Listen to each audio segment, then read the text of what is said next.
Hello my dear students, आज second lecture को discuss करते हैं। इस लेक्चर में देखिए क्या बताया गया। In the production of iron rod the process is said to be statistical control. एक आयरन रॉड को प्रिपेयर किया जा रहा है, उसकी एक डेफिनेट लेंथ होती है, एक मेजरमेंट होती है। If there mean external diameter is 2.5। देखिए इसमें कहीं भी लाइन में सैंपल साइज नहीं दिया, इसका मतलब ये x डबल बार है, या ये कह सकते हैं ये म्यू है। और inches and standard deviation is 0.002 inches दे रखा है, ठीक है। और इसकी मदद से आपको सॉल्व करना है कि prepare a control chart for mean and random sample of size 4। Size 4 के लिए आपको एक कंट्रोल चार्ट प्रिपेयर, ये पहले जैसे ही क्वेश्चन है। आइए इसको सॉल्व करते हैं। कैसे सॉल्व होगा, इसमें लिखा है सबसे पहले गिवन क्या है। गिवन में आप देखेंगे तो x डबल बार और वो दे रखा है आपको 2.500। हमने 2 बार 0 क्यों लगाया, क्योंकि हमारे पास एक जो डिजिट है उसमें डेसिमल के 3 प्लेसेस तक उनको रखा गया, इसलिए हमने इसमें 0 लगा दी। और इसमें आप इंचेस इसको लिख सकते हैं, ठीक है। इसमें आप इंचेस लिख दीजिए, इंचेस। और स्टैंडर्ड डेविएशन वो दे रखा है, वो आपका है 0.002, ये भी इंचेस में रहेगा। कंट्रोल चार्ट निकालने के लिए मैंने आपको बताया था यूसीएल अपर कंट्रोल लिमिट, क्योंकि सेंट्रल लाइन तो ये हो गई, सेंट्रल लाइन या सेंट्रल लिमिट तो ये हो गई। अपर कंट्रोल लिमिट में हमने आपको फॉर्मूला बताया एक्स डबल बार, अपर जा रहे हैं तो प्लस और 3। अब यहाँ ये तो नहीं कहा गया कि 2 और 3, तो आप 3 सिग्मा की ओर मूव कर जाएंगे, 3 और फॉर्मूला लगा देंगे ये डिवाइडेड बाय। अब चूंकि यहाँ पर देखिए स्टैंडर्ड डेविएशन दिया है पॉपुलेशन का, और divided by square root of n। तो इसको सॉल्व कर लेते हैं। x बार 2.500 प्लस 3 सिग्मा जो 0.002 डिवाइड, चूंकि यहाँ पर सैंपल साइज कितना है 4 क्वेश्चन में दे रखा है, तो हम यहाँ 4 से इसको डिवाइड कर देंगे। तो ये अगर हम कुल मिला के देखें कैलकुलेशन तो क्या निकलेगा, 2.500 plus 0.006 divided by 4, 0.006 divided by 4।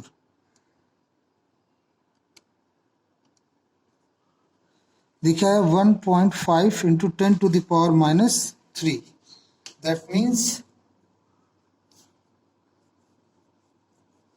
That means इसका जो आंसर होगा वो हम ऐसे भी कर सकते हैं इसको।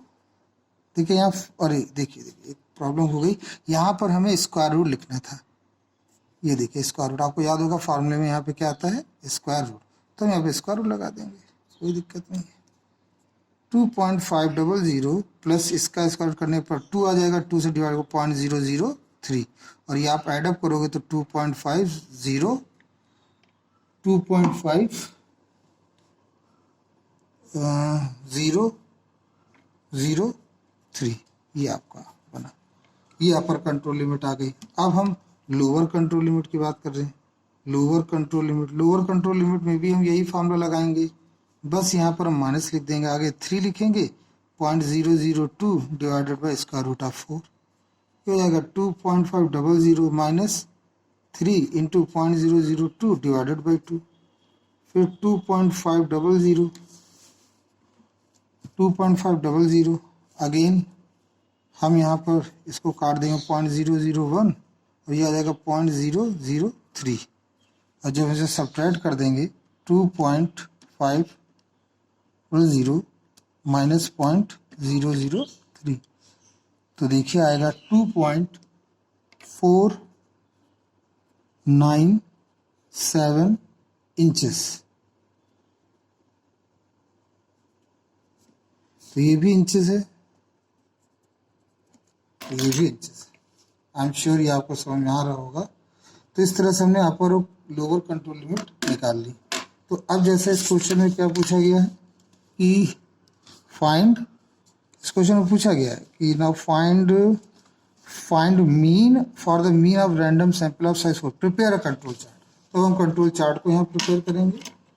कंट्रोल चार्ट को प्रिपेयर करना बड़ा आसान है। सबसे पहले हम एक लाइन ड्रॉ कर लेते हैं।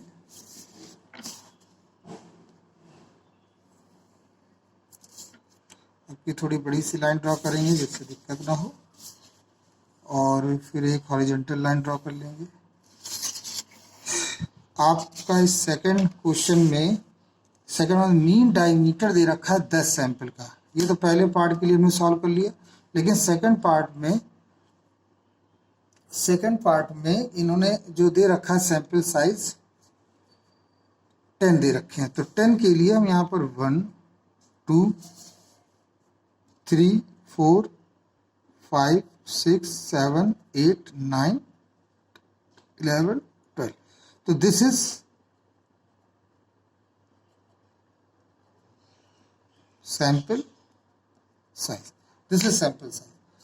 और यहाँ पर मीन आ जाते हैं। लेकिन सबसे पहले तो हम एक मेजरमेंट ड्रॉ करते हैं। तो मेजरमेंट में हम ये देखें कहाँ तक है सब। 2.5 2.5 2.4 2.5 2.5 2.5 2.4, मतलब अप्रॉक्स जो है वो 2.5 ही है। 2.5 है, जो लोवेस्ट है वो 2.4 है। तो हम क्या करेंगे, 2.4 से 2.5 के बीच होना है। लेकिन अब 2.4 में लोवेस्ट कितना है ये देखिए, 2.497।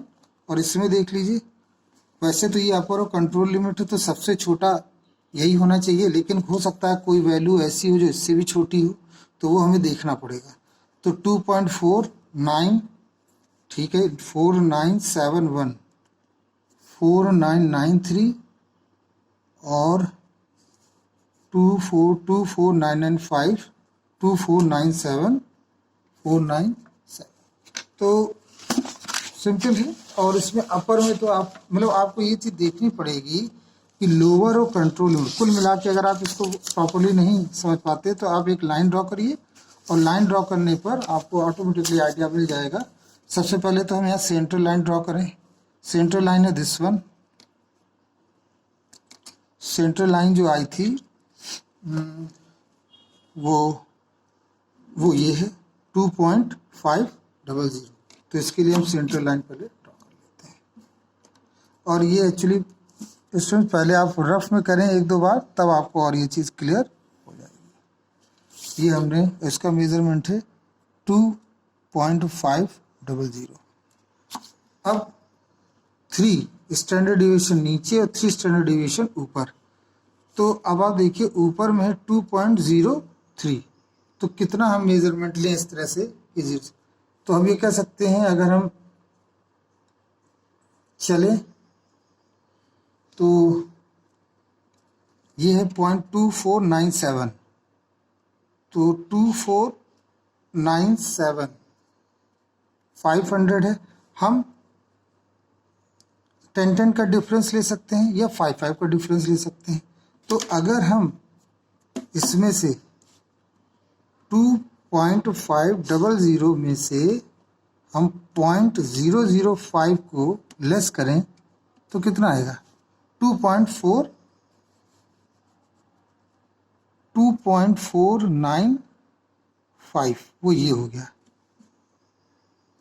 देखिए 10 जो बीच में है, हमने इनको अब 10 खाने नहीं, हमने इसके बीच में 5 खाने कह दिए। और वो जो 5 पार्ट्स हैं, एक पार्ट्स की जो वैल्यू है वो 0.01 है, ठीक है, 0.01 0.02 0.03 इस तरह। तो ऊपर भी जब आप चलेंगे तो वो उसी तरह चलेगा, 0.01 0.02 0.03। और इस तरह से अगर आप बढ़ेंगे आगे तो कहीं ना कहीं एक मतलब देखिए इसके बीच में हमने 5 ब्लॉक माने हैं, और एक ब्लॉक की वैल्यू जो है वो 0.01 है बस। Value of 1 block is 0.001।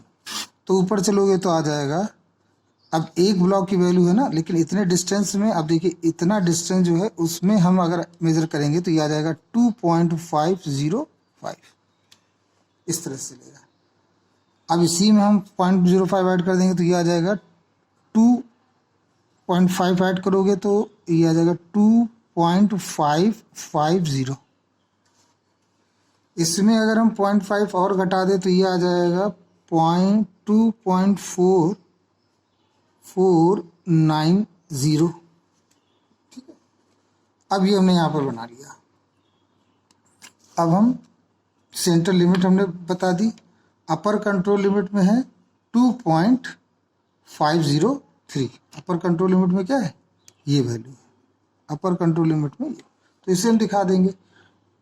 देखिए 0.5 ये है और इसमें कहीं होगा ये 0.123, तो यहाँ पर हमारा ये हो गया, तो हम ये लिख देंगे 2.503 और यहाँ पर एक, और इसी तरह नीचे वाले बना लें उसके बाद 2.97, तो 5 ये है, 97 यहाँ पर होगा, 5 6 7, तो ये देखिए 7 ये होगा 2.497।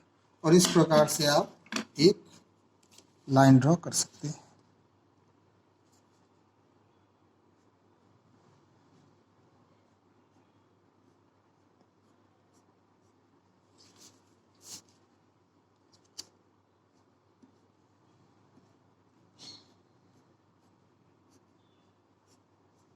ये तो ये तो आपकी हो गई CL सेंट्रल लाइन, ये हो गई लोअर कंट्रोल लिमिट और ये हो गई अपर कंट्रोल लिमिट।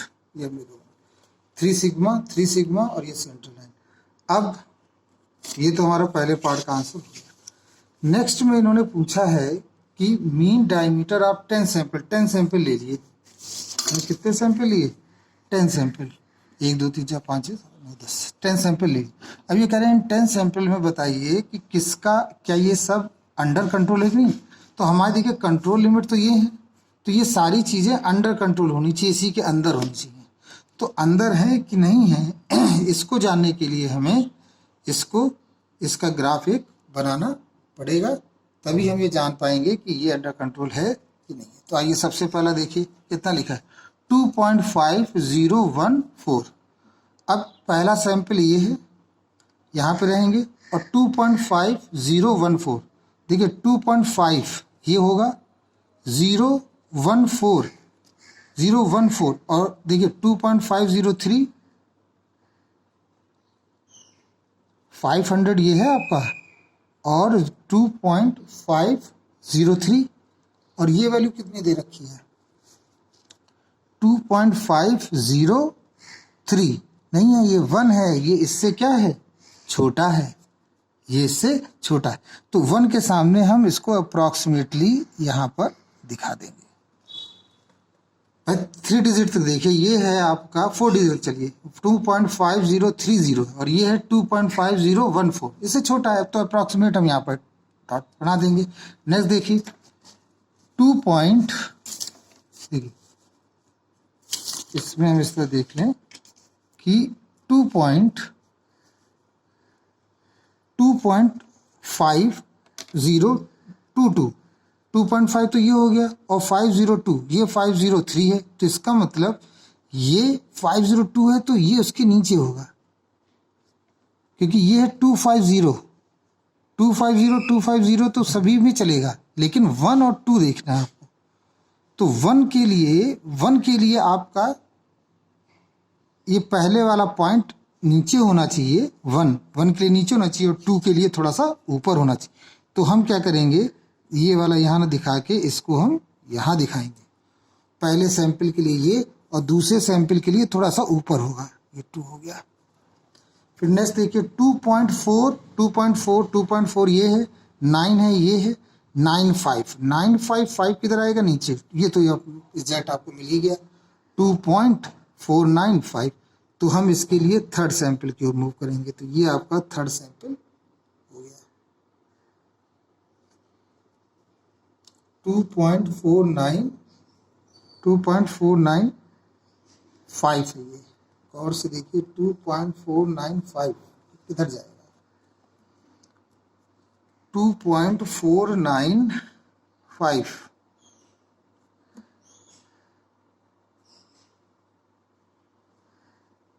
49557। तो कुल मिला के ये ग्राफ जो बनना चाहिए वो हमारा यहाँ पर आना चाहिए 495 चलिए पहले इसको देख लेते हैं। 2.5067 50 इसमें, तो ये ऊपर क्यों जाए, क्योंकि ये 2.50 है और ये है 2.50, तो 2.50 ये रहेगा।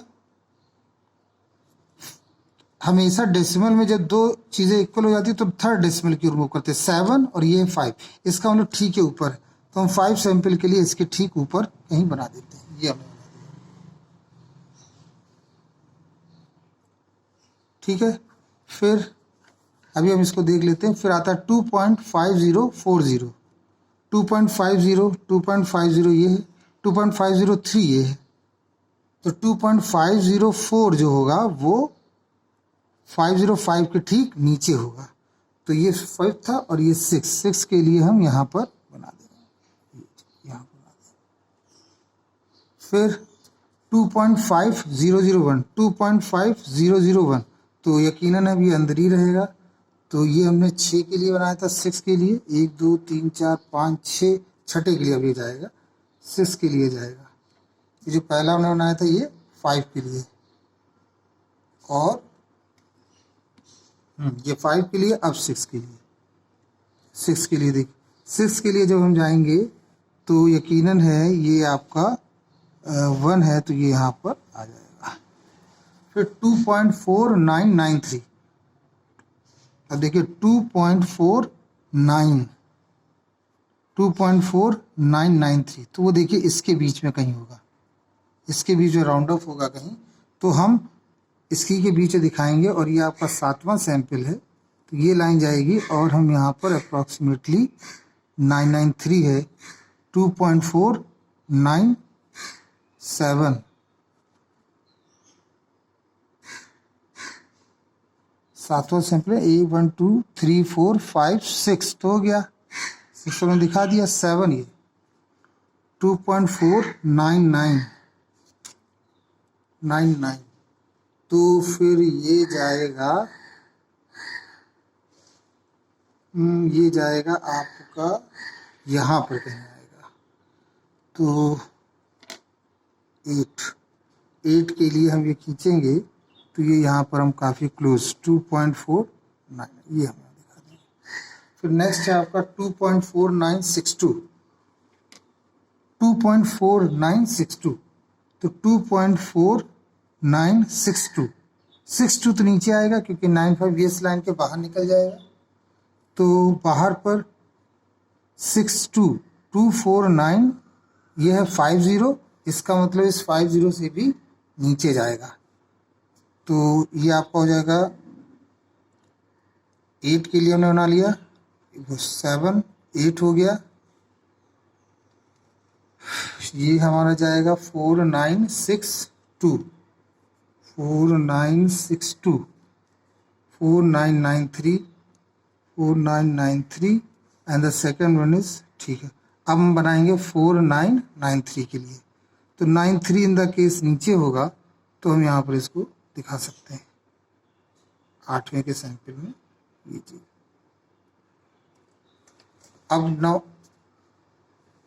अब ये जो आपका था ये 7th सैंपल था, अगेन हम 8th सैंपल को ले लेते हैं। 2.4962, 2.4962, तो ये इसके थोड़ा सा ऊपर रहेगा, लेकिन इस लाइन के बाहर रहेगा, तो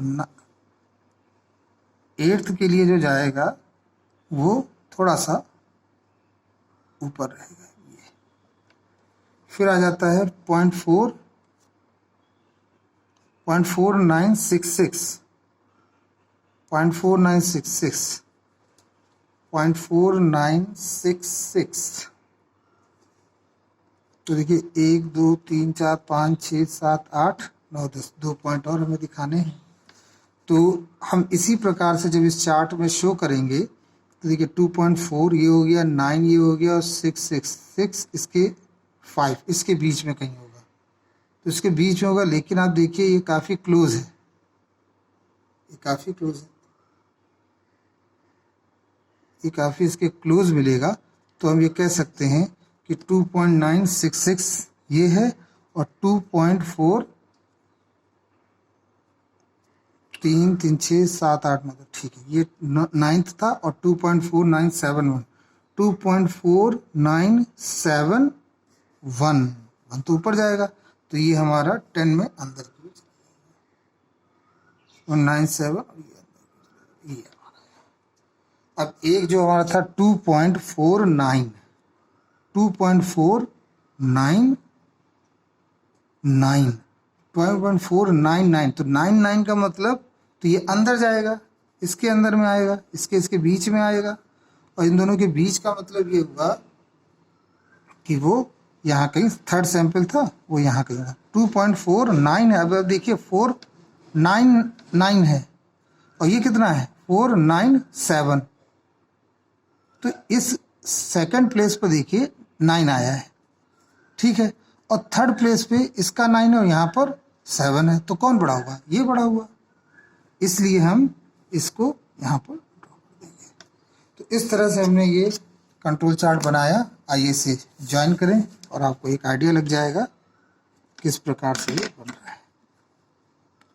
एक्चुअली ये जब आप कई बार प्रैक्टिस करेंगे तो आपको ये काफ़ी कुछ क्लियरिटी आ जाएगी इसमें।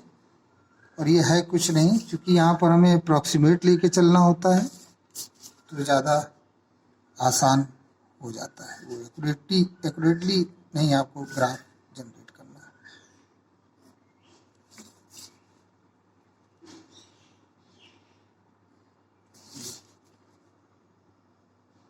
इसको यहाँ रखेंगे, फिर इसको यहाँ रखेंगे और 1 2 3 4 5 6 7 8 9 10, ये आपके 10 पॉइंट आ गए और इस तरह से आपका ये ग्राफ कंप्लीट हुआ। अब इसमें आप देख सकते हैं, इसमें केवल कितने आइटम्स हैं जो ग्राफ के बाहर मूव कर रहे हैं। इसमें आप देख सकते हैं, इसमें इन्होंने क्या पूछा है, mean diameter of the 10 sample down regular interval were found to be it was process ever out of control, was the process out of control, was the process out of control। तो आप देखेंगे क्या, जो संख्या 4 है, जो संख्या 4 है और 5 है, 8 है और 9 है। 4 के लिए देखिए 1 2 3 4 1 2 3 1 2 3 4, तो 3 तो आपका देखिए अंडर कंट्रोल है, क्यों, क्योंकि देखिए हमेशा ये ध्यान देते हैं अपर और लोअर, ये यहाँ तक कंट्रोल है, ये देखिए बाहर गया, ये 4 आइटम्स है, 4 आपका हो गया, फिर 5 हो गया आपका, तो आप ये देख सकते हैं ये 4 है और ये 5 है, 4 और 5 एंड 8 और 9, तो 8 और 9, ये देखिए 8 है और ये 9 है, ये 8 है ये 9 है। तो आप यहाँ कह सकते हैं from control chart it is clear that the sample size 4 5 8 9 was out of control chart। हम लिखेंगे